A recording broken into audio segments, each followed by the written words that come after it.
Jadi sementara ini kalau wis modern anggap prihatin itu kuno. Iya betul gitu. Dan bahkan seni-seni tradisi seperti pedalangan ini juga kuno.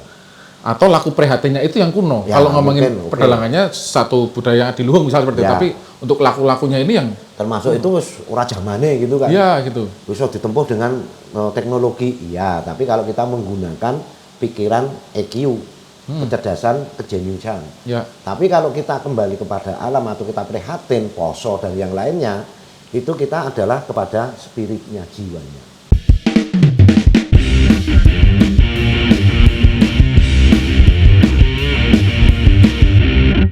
Nah, bercerita tentang prosesnya tadi kan sepotong-sepotong gitu. Iya. Lah prosesnya jenengan merangkai, akhirnya menjadi satu cerita utuh atau satu pertunjukan utuh. Itu kan, yo dari jenengan sendiri untuk improvisasinya itu atau?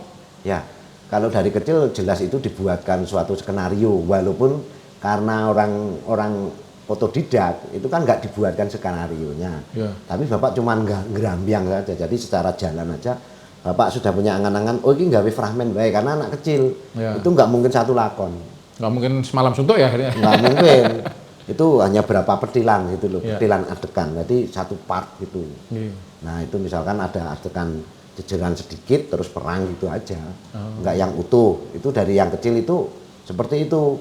Dan prosesnya ya kalau seperti apa ya sudah membentuk suatu suatu pertunjukan itu kan kumpulan dari cepeng sabet, kepraan dan Iya. itulah hasil dari tadi transfer ilmu dengan bonceng dengan pijet-pijet tadi jadikan satu terus sama ajar sabetan itu sendiri. Nah dikomparkan akhirnya jadi suatu bentuk perwujudan pertunjukan. Gini kalau biasanya yang jadi pertunjukan atau ini satu pementasan pertama pertama kali itu Nah. biasanya kan elek. Iya. Semuanya penulis pertama kali nulis dia akan tulisannya elek. Ya. Pelukis juga seperti itu akhirnya. Gitu. Ya. Nah,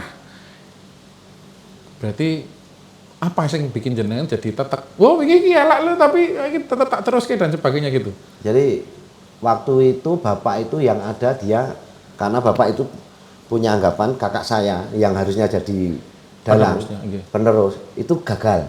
Oh. Nah muncul saya. Okay. Nah harapannya bapak saya itu saya yang melanjutkan.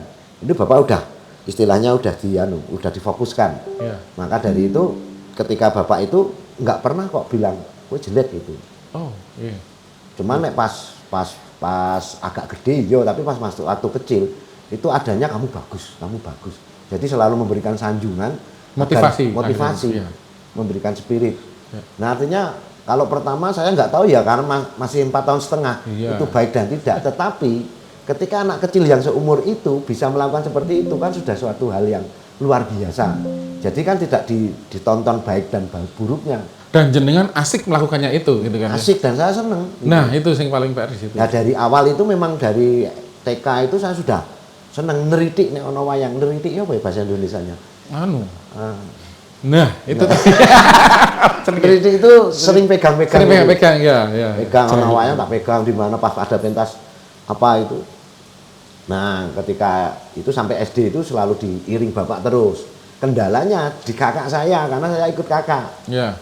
Kamu nggak boleh ikut wayangan karena besok harus sekolah gitu kan. Oh, ya. Nah itu menjadi kendala. Saya itu sendiri jiwanya seperti itu. Pengen nonton bapak saya nunggoni karena transfer ilmu itu bisa juga secara melihat langsung gitu loh. Ya. Nah itu dihalang-halangi terus. Tapi tujuannya kakak saya bagus biar fokus ke pendidikannya. Ya. Nah seperti itu sampai akhirnya terus tetap jiwa saya di situ nggak bisa.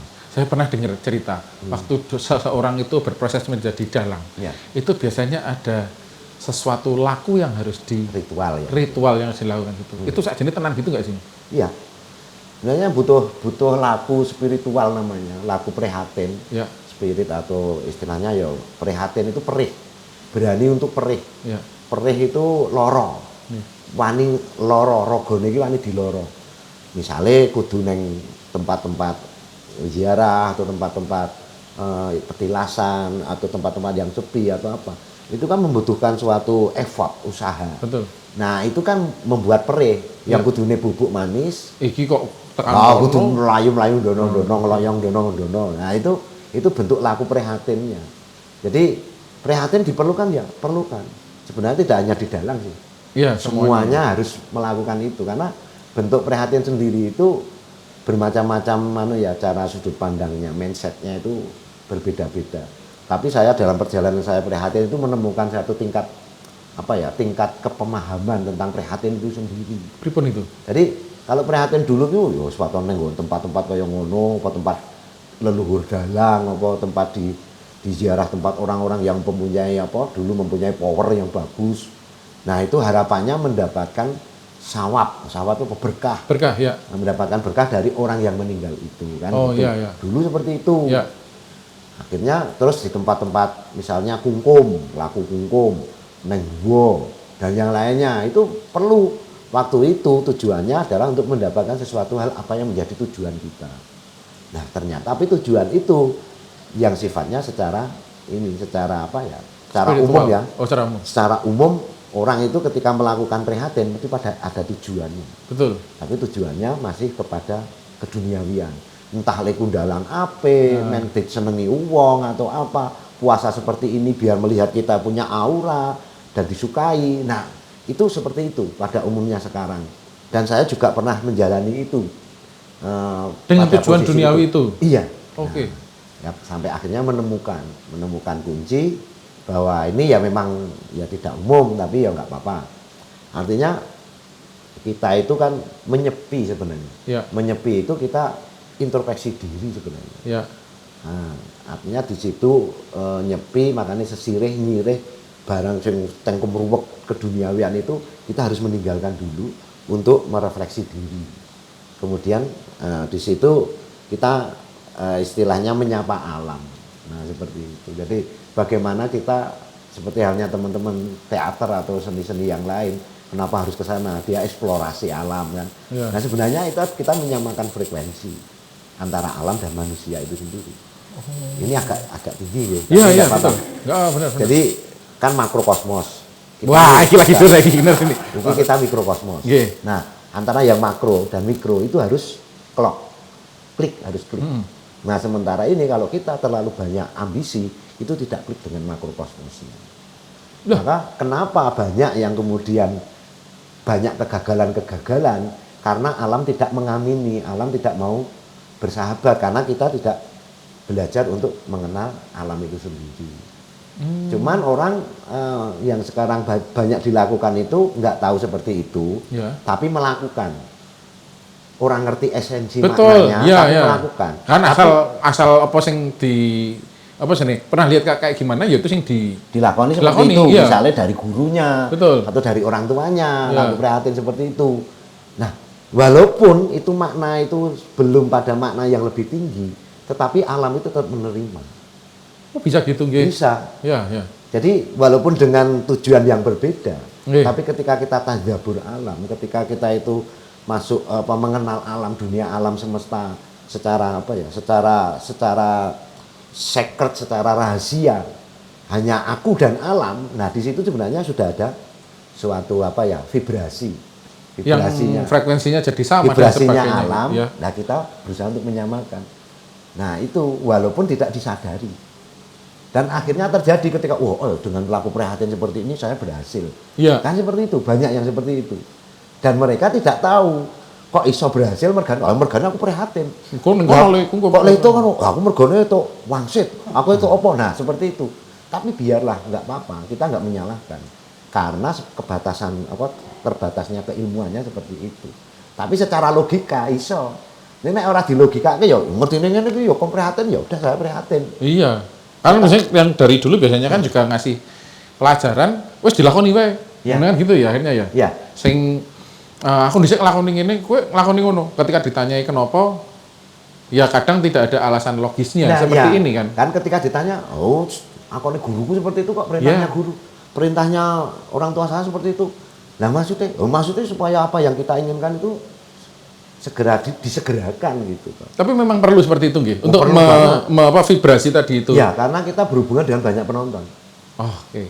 Jadi kita sebenarnya itu panjang ya kalau masalah ini. Tapi minimal ketika ada vibrasi alam yang ada suatu frekuensi yang nyaut, artinya saling ketertarikan. Nah itu membuat aura kita itu lebih. Oh iya.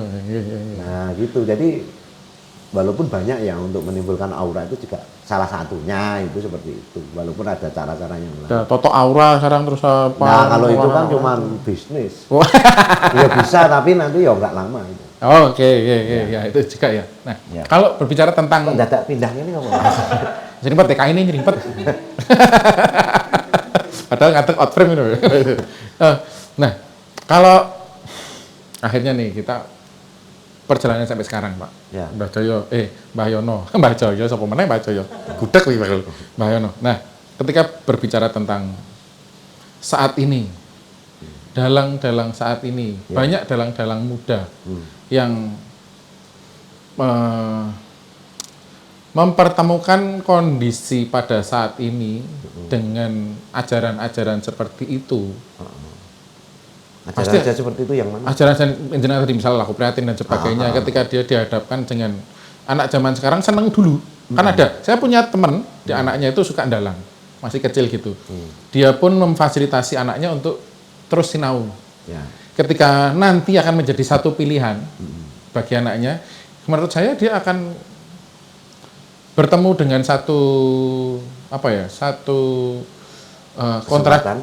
bukan Bang, satu kontradiksi misalnya. Kontra ya. Ketika satu berbicara dengan dunia yang dia hadapi sekarang, tapi ada tadi itu mungkin ada laku, ada tradisi-tradisi atau ritual-ritual yang ini nggak sinkron jelas kan dengan apa yang dia lakukan sekarang atau perkembangan sekarang gitu.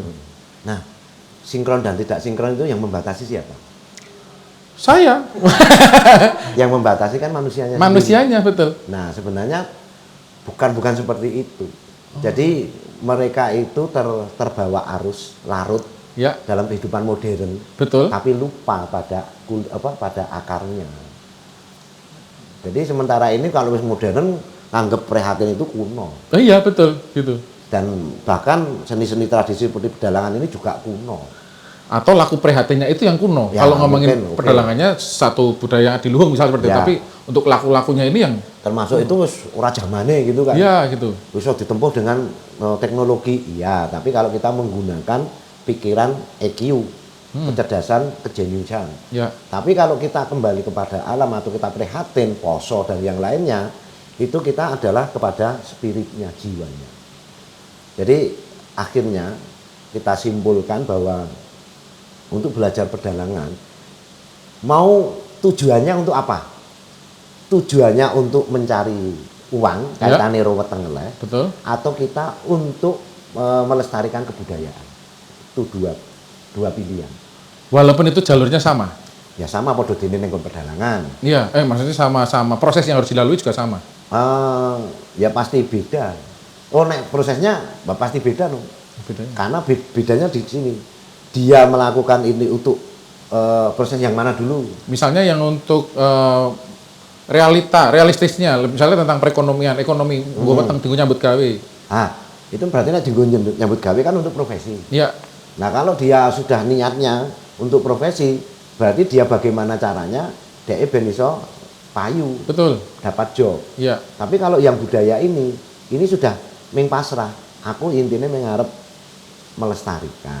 Nah, seperti itu. Cuman orang mau mendapatkan dua pilihan ini sulit. nah, Tapi larinya kebanyakan langsung ke profesi, nggo golek duit. iya. Tidak hanya pedalangan, Semuanya, Pak. semuanya sekarang tujuannya adalah Baik duit. UUD. Ujung-ujungnya duit. Nah, itu kalau masalah tentang budaya itu sebenarnya kepada ranah jiwa spiritual. Jadi memang sebenarnya luhur. Kalau kita bicara ini tentang pedalangan ini, ini lagi imli-imli ini baru. Betul. Urung apa-apa. Nah, Nah, tapi waktunya terbatas. betul. Jadi kalau memang mau mengupas seperti apa kedalamannya, mau beberapa episode. Tapi kalau lanjut lagi enggak apa-apa nanti. Oh, enggak masalah. Karena memang sepertinya kita perlu, ini baru permulaan ini. Permulaan aja tipis banget. Kita belum sampai ke prakteknya, Ya. efek ke belakangnya sebagai seorang dalang seperti apa, Tanggung jawabnya. tanggung jawabnya seperti, banyak sekali. Ya. Oke, mungkin kita batasi dulu di sini nggak apa-apa gitu. Ya, Jauh nih, ya, Mbak. Mas Nanti Budi. kita akan lanjutkan lagi, kita tambahi lagi di episode-episode berikutnya. Sekali lagi matur nuwun untuk yang pertama ini kenalan kita. Ya, Ayo, Nong, Mas Duli, ya. Kita ketemu lagi lain kesempatan di berita teater berikutnya. Siap.